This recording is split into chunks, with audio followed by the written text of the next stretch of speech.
sections of the G37xS Coupe. So I'm just gonna start off in regular drive.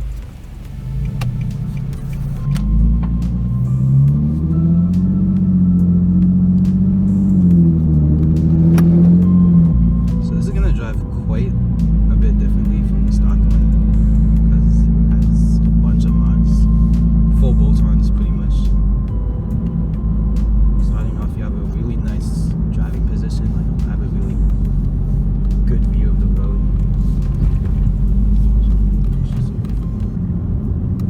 So another thing you can do is, even if you're just in regular drive, if you click the paddle, it'll temporarily go into manual mode, and then it'll eventually revert back to auto. Steering was slightly lighter than I expected. It has really good communication through the wheel. Basically, pretty much everything you would want from a sports coupe.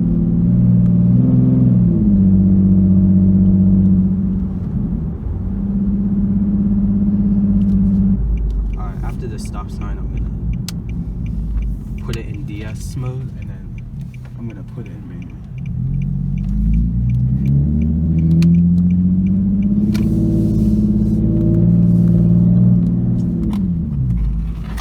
Other than being slightly intimidated because this is not my car, it's just a very easy car to drive. It is. It's not hard. There's one thing I like about this motor. It's just power is always there. That's what's nice about having a naturally aspirated high displacement motor. Yeah. It's just wherever you are in the power band, there'll always be something. It's the perfect argument for the turbocharged motors nowadays. Yeah. Speaking of which, let's give it a little bit here in drive sport mode.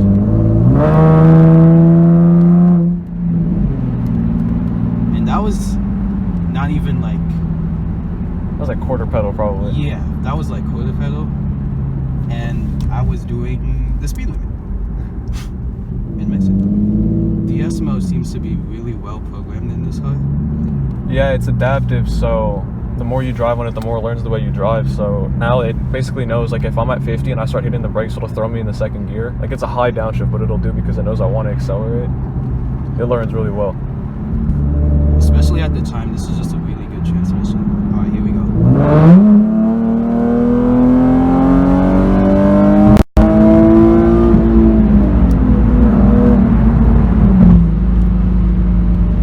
Gear never ends. It just pulls and pulls. See, and there's a downshift I was talking about automatically. It's like telepathic. It knows you want it. They call it assisted braking, but it is what it is. This car, you can just go full throttle and have complete confidence. Yeah. Okay, so let's do mid.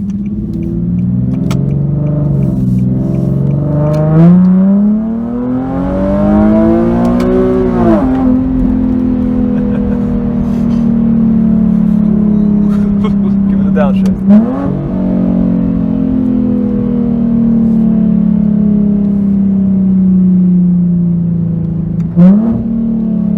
You don't really have to worry about downshifting in this car too soon because it will deny you downshifts. Yeah. Let's take it up to red line, shall we?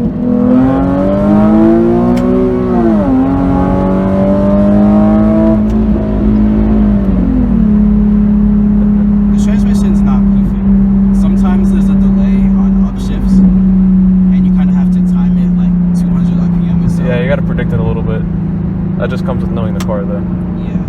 But overall, like, see, this is the thing about it. You can just put it in 7th or so, and it just goes back to being a luxury car. But anyway, about the transmission. Overall, it's really good, like, for the time, and even now, it's a good transmission. Not as good as a dual clutch or even the ZFs. In my opinion, it's one of the best torque converters for its time, without a doubt. Oh, for sure.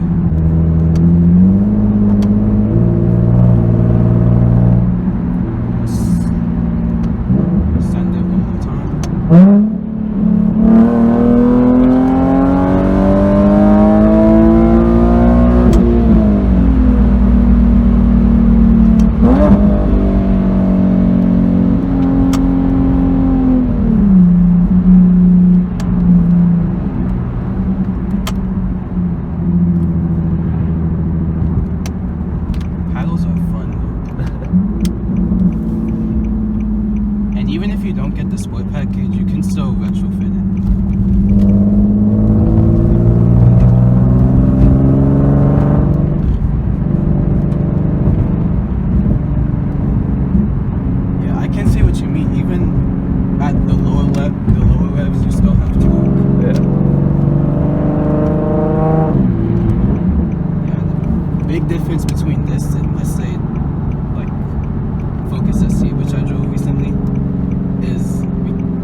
tuned for like low RPM torque, it kind of dies out at the top end. This car, it's all about the top end.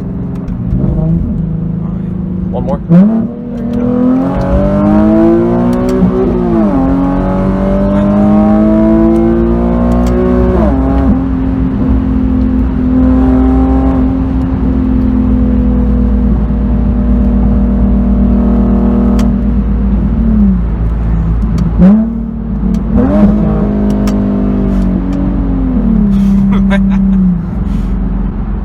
One thing's for sure is you will have a good time in this car. Yeah, it's guaranteed smile on your face. Not so much on the miles per gallon, but quite a bit on miles per gallon. If you can afford to buy this car, you can afford the gas for it, that's for sure. True. See, I feel like if you haven't cruised full economy, you won't be so bad. Yeah, when I go to Philly, I told you like 28 miles to the gallon. But I rarely cruise control there, only when it rains. Because this car, if it rains, it'll just light up all the tires if you leave. Yeah.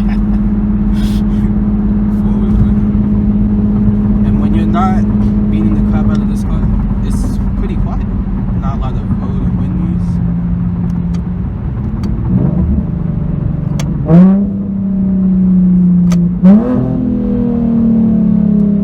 I just felt like doing that.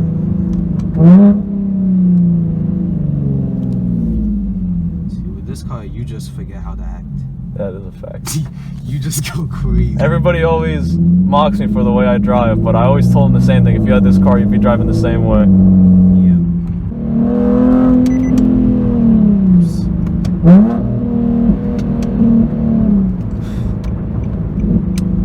And those downshifts are so fast, like it's insane for a torque converter. Yes. The upshifts are like up to argument, but downshifts are insane.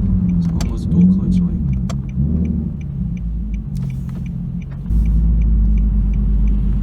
So overall,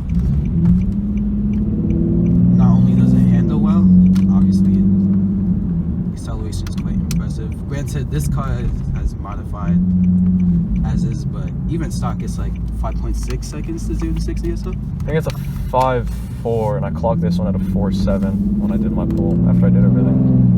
Yikes. Which 5.4 is still insane for a car that weighs almost 4,000 pounds. It is. Naturally aspirated too. Exactly. And all-wheel drive.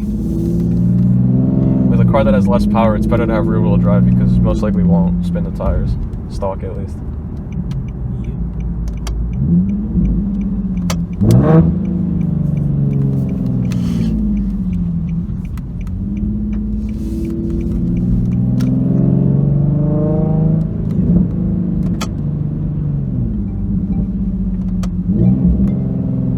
Yeah, that's a little bit faster than the Prius.